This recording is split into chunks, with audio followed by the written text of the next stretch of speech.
महाराष्ट्रातील सर्व जिल्ह्यातील ताज्या बातम्या आणि घडामोडींसाठी सबस्क्राईब करा आपल्या हक्काचे निर्भीड शोध लाईव्ह चॅनल आणि दाबा बेल आयकॉन।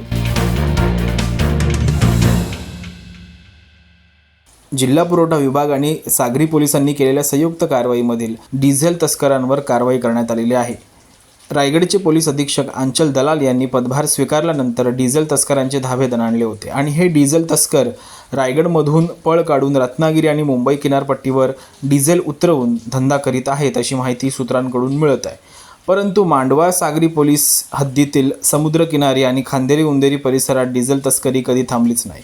या ठिकाणी मोठा बाजमधून डिझेल घेऊन समुद्रात इतर मच्छीमार बोट मालकांना संपर्क साधून करंजा, मोरा, रेवस, मुंबई या ठिकाणी समुद्रातच विक्री होत आहे आणि काही मुंबईच्या ठराविक ठिकाणी डिझेल किनारी आणला जातो, नाहीतर हा माल समुद्रातच विकला जात आहे अशी माहिती सूत्रांकडून मिळाली आहे।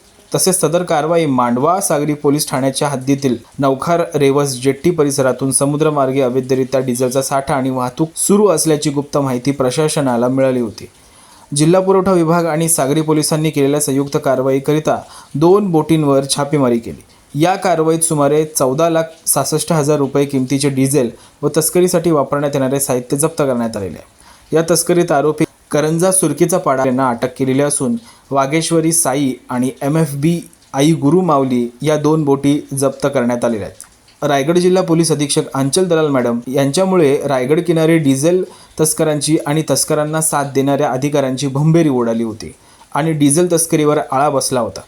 विशेष म्हणजे अवैध डिझेल तस्करीची माहिती जिल्हा पुरवठा विभागाला मिळाल्यानंतर संयुक्त कारवाई करण्यात आली। त्यामुळे मांडवा, रेवस परिसरातील या प्रकाराची माहिती स्थानिक पोलिसांकडे नव्हती का, अथवा संबंधित माहिती वरिष्ठ पातळीपर्यंत पोहोचवण्यात आली नव्हती का, असा प्रश्न नागरिक उपस्थित करीत आहेत। रायगडचे पोलीस अधीक्षक आंचल दलाल यांनी ह्या संपूर्ण प्रकरणात जातीने लक्ष घालून स्थानिक गुप्त माहिती यंत्रणेचीही चौकशी करावी अशी मागणी नागरिकांनी केली आहे। रायगड किनारपट्टी आणि जास्त करून मांडवा, रेवस सागरी परिसरातील होणारी डिझेल तस्करीवर कारवाई करावी, सातत्याने कारवाईत नाव येणाऱ्यांवर मोक्का अंतर्गत कारवाई करावी अशी मागणी नागरिकांनी केलेली आहे। निर्भीड शोधसाठी सुयोग गायकवाड, उरण। महाराष्ट्रातील सर्व जिल्ह्यातील ताज्या बातम्या आणि घडामोडींसाठी सबस्क्राईब करा आपल्या हक्काचे निर्भीड शोध लाईव्ह चॅनल आणि दाबा बेल आयकॉन।